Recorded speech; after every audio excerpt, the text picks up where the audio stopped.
Donc aujourd'hui, on a pas mal de choses à évoquer.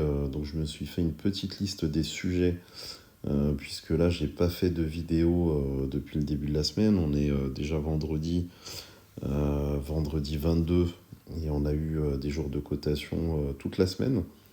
Donc j'ai fait un petit listing. Donc il y a des raisons à cela, hein. C'est tout simplement aussi que entre le 19 et le 20 mai, on n'a pas eu énormément de valeurs gagnantes respectant les critères. Il y en a eu quelques-unes, mais pas beaucoup. Euh, donc je vais l'évoquer dans la vidéo. Je voulais juste revenir aussi faire un petit rappel sur l'objectif de la chaîne, hein, et des vidéos, en tout cas mon objectif personnel. Et c'est vraiment pour ça que je fais ce scan et que j'essaye d'analyser ces valeurs. C'est d'essayer de trouver des potentiels baggers qui auraient un potentiel pour faire un x10, si possible sur un horizon à 3 ans, 3-5 ans, mais idéalement à 3 ans. Et après, surtout repréciser que moi, je le fais uniquement sur 10% de mon portefeuille. Parce que c'est forcément des valeurs qui sont très risquées, volatiles. Et donc, mon portefeuille, de manière générale, n'est pas orienté vers autant de risques. Donc, je voulais juste rappeler ça en préambule de la vidéo. Bien évidemment, ce ne sont pas des conseils en investissement, hein, c'est hyper risqué. Moi, je le fais, voilà, comme je le disais, sur une petite poche, une sous-poche de mon portefeuille. Et ça, il y a un côté un peu ludique, ça m'amuse. J'aime bien aller regarder ces valeurs-là. J'aime bien regarder quotidiennement, une fois que je les ai, comment elles évoluent. Donc ça m'amuse dans un portefeuille qui est bien plus large, et dans lequel il y a des ETF, du stock picking aussi, mais vraiment très faible, hein. C'est principalement des ETF que je vais avoir. Après, certains qui sont sur des secteurs, qui sont sur des thématiques que j'apprécie. Mais globalement, voilà, la partie baggers et multiples, c'est une petite partie du portefeuille. Maintenant que ça c'est dit, je voulais juste revenir du coup sur les valeurs gagnantes entre le 19 et le 20 mai. Il n'y en a pas eu beaucoup. N'hésitez pas aussi, hein, à passer en accéléré sur la vidéo si c'est un peu trop lent, parce qu'il se peut que par moment je cherche certaines choses. Donc voilà, je fais pas de montage, j'essaye vraiment de faire en sorte que le fait de faire cette vidéo soit le plus rapide possible. Pour moi, c'est juste du partage, parce que j'ai cherché un peu, avant de me lancer, hein, sur cette chaîne, j'ai cherché vraiment une chaîne spécialisée qui proposerait tous les jours des valeurs avec un très gros potentiel. J'en ai pas spécialement trouvé. Pourtant, je regarde énormément de vidéos, je suis différentes personnes, comme Nicolas Chéron, Xavier Delmas, notamment Mounir de Finari. Enfin voilà, je regarde pas mal ou même Mathieu Louvet par exemple, je regarde pas mal de vidéos sur leur chaîne que je trouve très sérieuses. Mais après, voilà, c'est vrai que sur la partie un peu plus risquée, stock picking, il y a beaucoup d'analyses graphiques, mais j'ai pas spécialement vu de chaînes un peu spécialisées sur le fait de sortir tous les jours, en tout cas le plus régulièrement possible, des valeurs potentielles. Ça veut pas dire qu'il faut aller sur toutes, parce que moi-même je le fais pas. Je peux très bien faire un scan d'une vidéo, et puis ensuite enfin faire un scan, pardon, de valeurs, et de le mettre en vidéo, puis me rendre compte que finalement je vais pas mettre des billes dessus. Donc ça arrive. Euh, Bref, je m'éparpille. Tout ça pour dire que n'hésitez pas à passer en x2 si nécessaire. Et donc du coup, je voulais juste revenir sur les valeurs, parce que ça a été un peu compliqué en début de semaine, il n'y a pas eu grand-chose. En tout cas dans mon scan. Donc je remettrai, hein, je ferai une vidéo spéciale sur les critères que j'utilise sur Investing. Je bascule pas directement sur l'application, parce que tout bêtement ne permet pas d'être à l'horizontale en fait, sur Investing. Donc je suis obligé de faire quelques captures et de les montrer comme ça pour pas perdre de temps. Mais en gros, le 19, voilà ce qui est ressorti de mon filtre, enfin de mes filtres, de mon scan, hein, sur Investing. Donc j'ai beaucoup de filtres, hein. On est sur un screener, un stock screener qui a au moins 8 critères différents qui permettent, parce que sinon on a beaucoup plus de valeurs qui ont performé sur le Nasdaq sur ces jours-là, mais en fait, après application de mes filtres, il ne reste plus que ces valeurs-là. Donc on est sur le 19 Astera Labs, Lightpath, notamment. On est sur le 20 seulement en phase et Fuel Cell Energy, que je vais évoquer tout à l'heure, parce que le 20, plutôt le 21, quand je l'ai vu, j'ai pas trop fait attention, j'ai juste fait la capture. Mais c'est avéré que, bon, le 20, il y avait aussi d'autres valeurs, il y avait Navitas, Astera Labs, notamment. Mais je trouve que ça faisait pas beaucoup de valeur pour en faire une vraie analyse avec les 10 valeurs gagnantes, et puis ensuite un rapport complet sur une des gagnantes. Donc j'avais rien fait. Par contre, sur la journée d'hier, on se retrouve avec notamment Fuel Cell qui réapparaît, et cette fois-ci avec plus 30% de perf. Donc c'est vrai que quand j'ai vu ça au départ, je me suis dit, tiens, elle est apparue 2 fois, 2 jours d'affilée, ça peut être intéressant de creuser. Donc là, on a eu 19 valeurs, j'en ai ressorti que 18, puisqu'il y en avait une, on voyait tout de suite que c'était de la santé ou du pharma, et je suis pas trop fan de ce secteur, donc j'exclus d'office. Et donc après, on voit qu'il y a certaines valeurs que j'ai actuellement dans le portefeuille qui ressortent, comme AXT et notamment Nebus que j'ai pris tout récemment, la semaine dernière. Donc là, quand on regarde ça, on voit qu'il n'y a pas eu grand-chose sur le début de semaine. En revanche, hier, jeudi, on a eu des éléments intéressants. Donc on va aller dessus.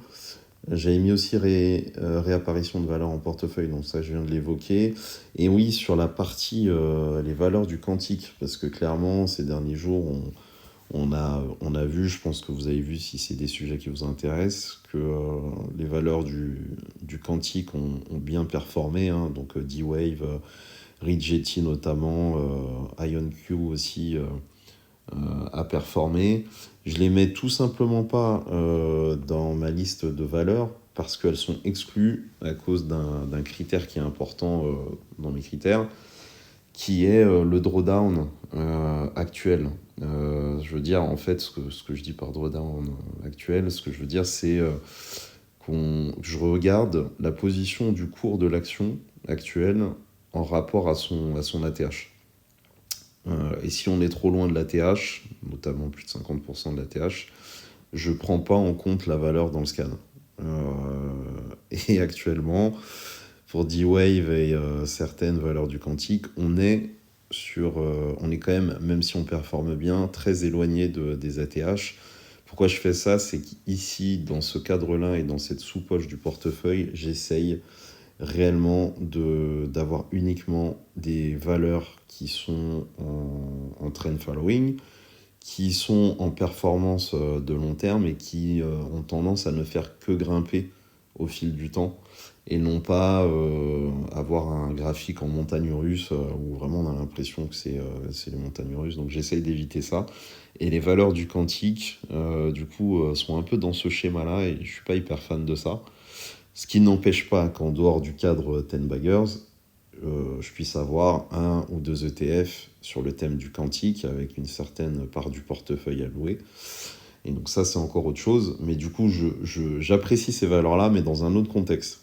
Dans ce contexte de ce qu'on fait sur la chaîne ici, pour moi, elles ne rentrent pas dans le critère.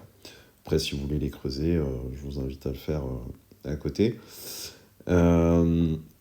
Et donc, Fuel Cell Energy, oui, voilà, je voulais en parler parce que, en fait, quand on la voit ressortir comme ça 2 fois d'affilée, on peut se demander est-ce que ce serait pas intéressant de la creuser.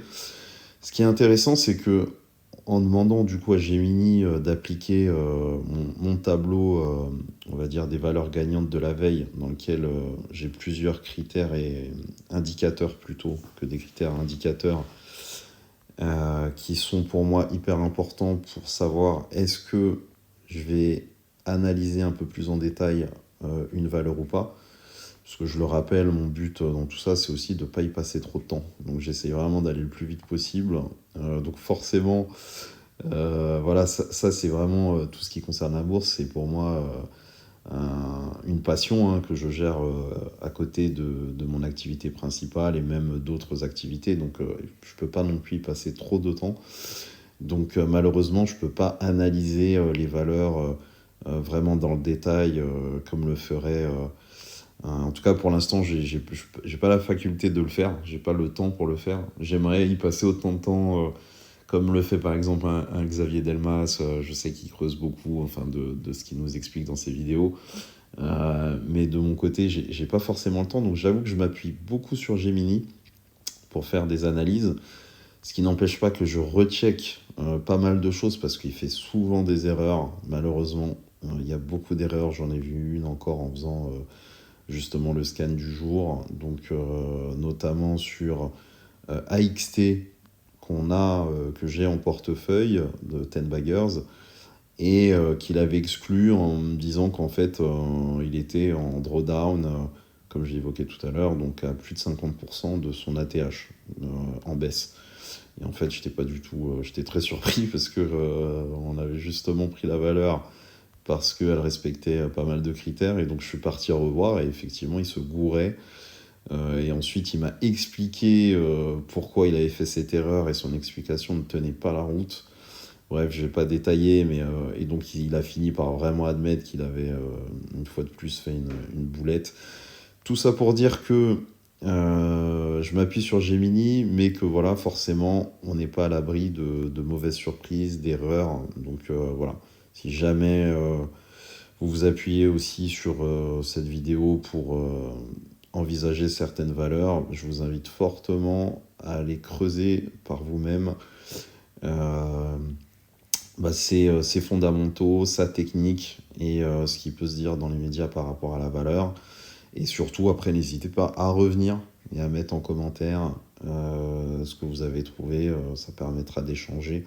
Je suis totalement ouvert à la discussion. Dans un premier temps, voilà, pour les discussions, n'hésitez pas à mettre en commentaire. Puis ça sera l'occasion de commencer à en discuter. Donc, pour être un peu plus rapide et aller plus vite, donc moi, ce qui ressort hein, du scan, c'est que déjà, dans l'image que je vous montrais tout à l'heure, toutes les valeurs qui ont performé, il y en a plusieurs qui sont exclues d'office, comme Enphase, Fuel Cell Energy, du coup, qui est très loin en réalité de son ATH. Donc je suis parti regarder, hein, vérifier sur ça. Et c'est pour le coup une réalité. En fait, sur Fuel Cell, quand on regarde sur un an, c'est une très belle courbe. En tout cas, il y a un range, c'est une très belle courbe, c'est entre guillemets, parce qu'il y a quand même un range pendant assez longtemps. Et ensuite, on voit une explosion sur plusieurs séances. Donc on peut se dire c'est vraiment pas mal. Et effectivement, ça peut paraître intéressant. Mais quand on dézoome sur 5 ans, on voit qu'en fait, on est très très loin de l'ATH et qui pourtant n'est pas si vieux. On aurait pu se dire que c'était un ATH qui date, je sais pas, des années 2000, mais en fait, rien que sur 5 ans, l'ATH sur 5 ans, on en est très très loin. Donc Fuel Cell Energy performe très fort en ce moment, mais à relativiser avec son passé. Donc pour moi, c'est une valeur de toute façon que j'ai pas envie de creuser pour l'instant. Après, on a SolarEdge, Digimark, on a plusieurs valeurs comme ça qui sont dans leur drawdown. Et donc pour moi, c'est à exclure d'office. C'est aussi dans un souci d'élimination de valeur, hein, parce qu'il y en a beaucoup. Donc l'idée, c'est aussi d'aller à l'essentiel et trouver celles qui ont le plus d'indicateurs performants. On voit en deux qu'on a Nebius qui revient encore. Moi, je me suis positionné dessus la semaine dernière, sachant qu'elle était déjà revenue plusieurs fois dans le scan. Donc, normalement, j'ai une vidéo hein, qui a été faite sur Nebius. Et donc là, ce qui ressort, c'est Applied Digital. Donc, Applied Digital, si on passe comme ça, qui a un cours qui a clôturé à 48$, une performance de quasiment 22%, un ATH à 48, donc une activité une activité qui est dans les data centers, hein, next génération. Une inflexion du PER attendue pour cette année. On est sur l'action en phase de discovery, puisqu'on est au-dessus de l'ATH, enfin au niveau de l'ATH. On est sur un score technique, selon moi, qui est très bon, puisqu'on est sur une tendance vraiment haussière. Donc ça, c'est ce qu'on voit notamment ici, hein. On est sur même s'il y a eu un range pendant assez longtemps et qu'en 2021, il y a eu une baisse assez violente, on est depuis 2024 sur une phase vraiment haussière. Donc je trouve ça plutôt pas mal. Et après, on a une note financière qu'on va détailler juste en dessous dans le rapport complet. Et une note selon moi, que j'appelle bagger, qui est aussi élevée. Donc on va aller sur le détail. Et ensuite, on comparera aussi Applied Digital à CoreWeave, parce qu'on peut penser qu'ils ont à peu près la même activité, mais en fait, en réalité, elles sont un peu différentes. Et en fin de vidéo, je ferai juste un petit focus sur le portefeuille en cours, c'est-à-dire les valeurs que j'ai achetées depuis, je sais pas, à peu près début avril, pour voir leur performance et voir la performance du portefeuille. Donc du coup, si j'enchaîne sur le rapport complet, donc, qui lui aussi respecte énormément d'indicateurs que j'ai demandé à Gemini, que je demande en fait à Gemini d'analyser en permanence sur les valeurs que je sélectionne. Là, on va avoir donc tout un bloc sur la partie identité, tout un bloc sur la partie financière, un bloc plutôt sur la concurrence et le marché, un bloc sur ce que j'appelle potentiel bagger, donc avec différents indicateurs qui sont passés en revue, une petite analyse des risques et le verdict final. J'avoue que je ne vais pas forcément passer en détail sur tout, mais je vais au moins évoquer les points que j'estime importants. Donc, sur le profil de la société, on est sur une boîte qui conçoit, construit et exploite des centres de données de nouvelle génération, avec la principale mission qui est de fournir une infrastructure physique, donc alimentation massive et refroidissement liquide, indispensable aux charges de travail d'intelligence artificielle et aux hyperscalers, là où les data centers traditionnels sont techniquement obsolètes. Donc je trouve que le profil de Applied Digital est intéressant en cela, c'est qu'on est vraiment sur du physique, sur de l'immobilier, sur potentiellement aussi des capex importants. Donc ça, ce sera plutôt dans la partie risque. Donc le score de linéarité, donc pour moi, c'est vraiment un truc un peu, comment dire, c'est à la fois objectif et subjectif. Subjectif dans le sens où c'est un truc que je me suis créé moi-même, c'est simplement de voir sur un horizon 3 mois, 9 mois, 2 ans, 5 ans, quelle est la tête de la courbe du graphique.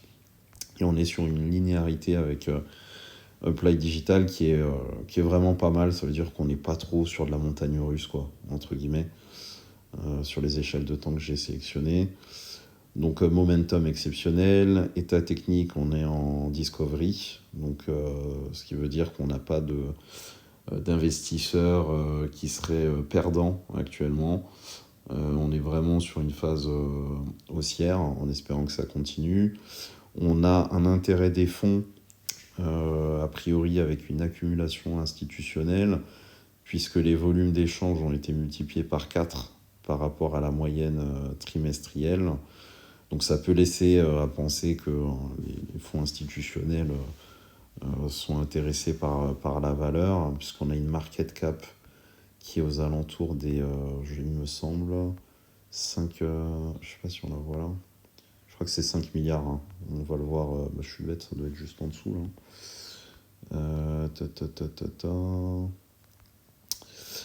Bref, intérêt des fonds, on va le voir après.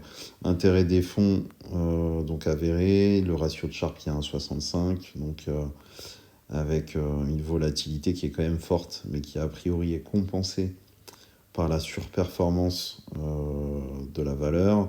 On est en phase de surachat sur le RSI, et par contre on est en surperformance par rapport au Nasdaq a priori. Sur l'ADN, voilà. Sur l'ADN financier, donc on est sur une market cap à 6 milliards. Donc voilà, ça fait le lien avec l'intérêt des fonds et des institutionnels, hein, pour pouvoir surperformer. C'est quand même on a des volumes qui sont intéressants. D'ailleurs, j'avais demandé de me mettre les volumes, mais là, je les ai pas vus. Euh, donc on est en phase de croissance sur le chiffre d'affaires. On a un backlog a priori qui serait exceptionnel, avec un modèle économique qui repose sur des contrats de location pluriannuels.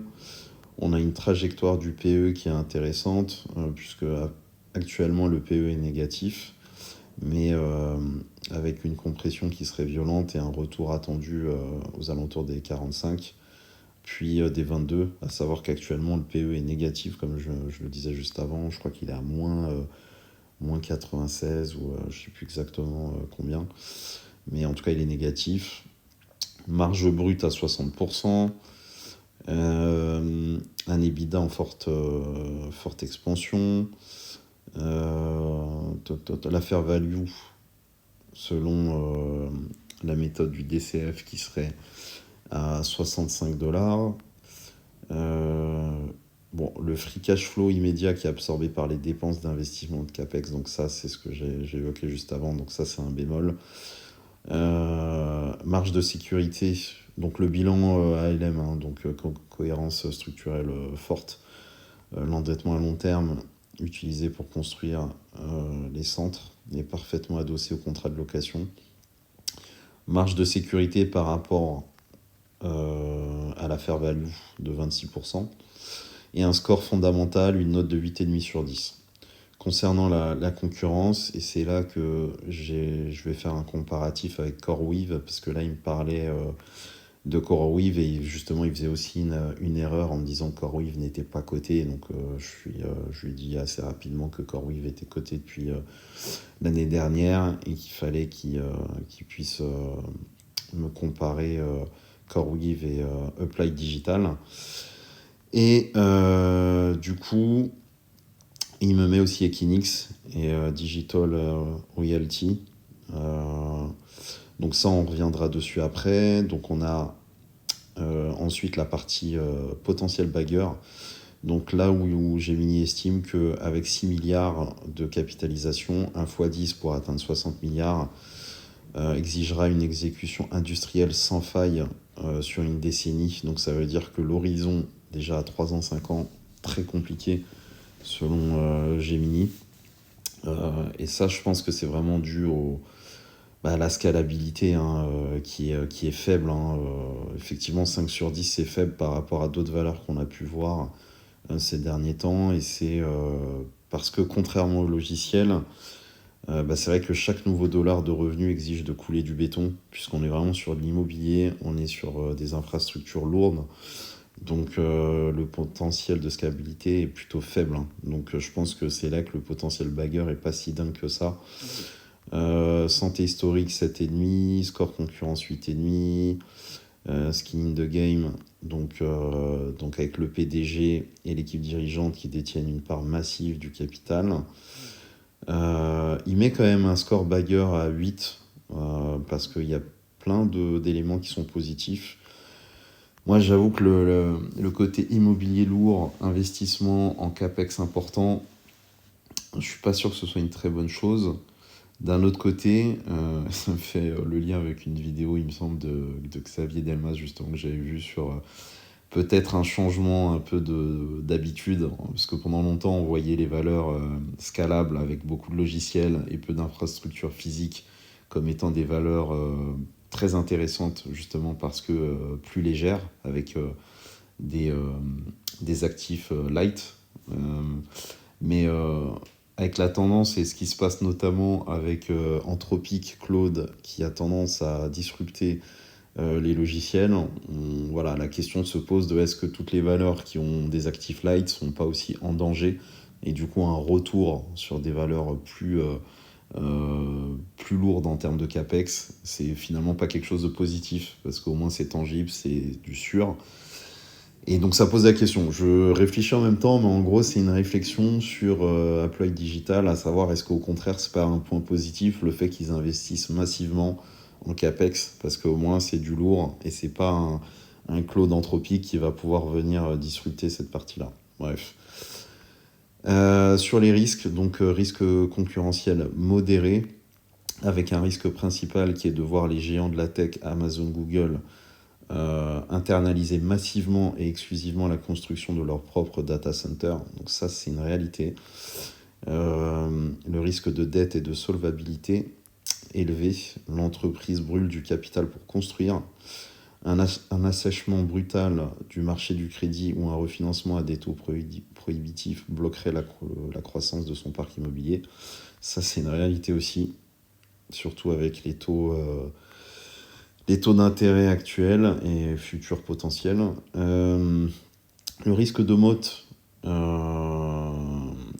le besoin en énergie brute et en refroidissement, qui est une certitude physique, donc ça, ok. Risque de rentabilité modérée, un risque de capex très élevé, du coup, comme on l'a vu, c'est le talon d'Achille du dossier qui requiert des levées de fonds régulières. Bref, je vais même pas aller sur le verdict final de Gemini. Euh, Moi, j'avoue que je vais encore y réfléchir, hein. Je voulais juste après parler de CoreWeave et le comparatif, mais déjà comme ça, quand je fais cette analyse-là, je me dis, je vais pas forcément aller sur Applied Digital. Ce qui est bien, c'est que maintenant, je connais un petit peu plus son activité et sa situation. Si elle revient dans des prochains scans, peut-être que je continuerai à réfléchir. Mais je pense qu'il y a des valeurs plus intéressantes dans le cadre, encore une fois, du potentiel x10 à un horizon court. Et je peux pas m'empêcher de faire le lien avec SanDisk, hein. J'en ai parlé plusieurs fois. SanDisk, c'est un des éléments, une des valeurs qui m'a motivé à faire cette recherche, à faire ces scans et même à faire cette chaîne, parce que je l'ai suivi depuis plus d'un an régulièrement et je l'ai vraiment vu exploser. Vous pouvez aller regarder si vous ne la connaissez pas. Mais SanDisk, c'est une valeur voilà, qui est passée vraiment de, je sais pas, 60, 70 dollars l'année dernière au mois de mai à maintenant 1300 dollars. Donc elle a littéralement explosé, donc c'est réellement pas quelque chose d'impossible. Et je préfère envisager un x10 sur des valeurs de la tech que sur des cryptos. Parce que je trouve qu'avec les fondamentaux, la partie technique et ce qui peut se dire dans les médias, je trouve qu'il y a vraiment plus de maîtrise dans la recherche justement de ces potentiels x10. Cela étant dit, si on compare, parce que j'avais l'impression de ce que disait Gemini, que CoreWeave et Apply Digital faisaient à peu près la même chose, mais en fait non, puisque CoreWeave c'est un pur cloud GPU provider. Ils construisent pas des data centers, mais ils achètent massivement des puces Nvidia pour relouer cette puissance de calcul. Là où Applied Digital va vraiment être plutôt sur la construction des murs, sécuriser les permis de raccordement électrique et fournir la capacité de refroidissement liquide. C'est vraiment de l'immobilier technologique. Donc on est plutôt sur une idée que limite les deux puissent travailler ensemble, plutôt que ce soit vraiment des concurrents. Bref, potentiel bagarre sur CoreWeave très compliqué, mais c'était pas le sujet ici. Et sur Apply Digital, je vais continuer à regarder et je pense que j'en reparlerai. Maintenant que ça c'est dit, je voulais juste finir avec un rappel du portefeuille en cours et sa performance actuelle. Et pour cela, je vais revenir sur le portefeuille au 22 mai. Et donc, on a 8 valeurs actuellement en portefeuille. On a une performance moyenne de 30% à l'heure actuelle. Je pourrais le montrer à l'occasion directement sur l'application avec la performance réelle. Mais en tout cas, voilà, elles sont classées par ordre d'achat. Donc tout ça est très récent, hein. Donc j'avais commencé avec Calray. C'est assez drôle parce que c'est pas vraiment issu d'un scan comme je le fais maintenant, c'était plus parce que j'ai un collègue qui m'avait parlé de cette valeur-là et je l'avais ensuite passé au scan, mais c'était pas venu de moi-même. Je l'avais pas vu directement dans un scan que je fais régulièrement, puisqu'en fait c'est une valeur française et que je regarde principalement les valeurs américaines. Reaper, pareil, je l'avais vu, je sais plus trop comment, je m'étais dit, allez, on y va. J'avoue que sur Reaper, euh, j'ai moins scanné, j'ai moins analysé la valeur. Je suis un peu rentré rapidement dessus parce que j'avais pas forcément le temps de la regarder. Je suis pas hyper convaincu, donc il se pourrait que j'en sorte rapidement. En revanche, pour TTM, pour Applied Optical, non, Opto, j'ai plus le terme exact, mais Applied Opto, on va l'appeler comme ça. AXT, Everspin et Nebius, là pour le coup, on est vraiment sur des valeurs sur lesquelles je suis rentré euh, en respectant le scan. Calray fait plus 94% depuis le moment où je l'ai acheté. Reaper, on est à moins 3%. TTM, on est à plus 32%. De CRSI, dans lequel je suis rentré aussi tardivement. Je la regardais depuis un moment, mais j'hésitais à rentrer, j'étais pas rentré. J'ai fini par rentrer un peu tard, mais on est quand même à plus 18% actuellement. Applied Opto, on est à plus 15. AXT, on est à plus 20. Everspin, qui date seulement du 4 mai, donc c'est vraiment récent, on est quand même à plus 62%. Et Nebius, on est actuellement à moins 3%. Donc voilà, c'était juste pour faire un état des lieux sur le portefeuille. Je m'arrête ici, à bientôt.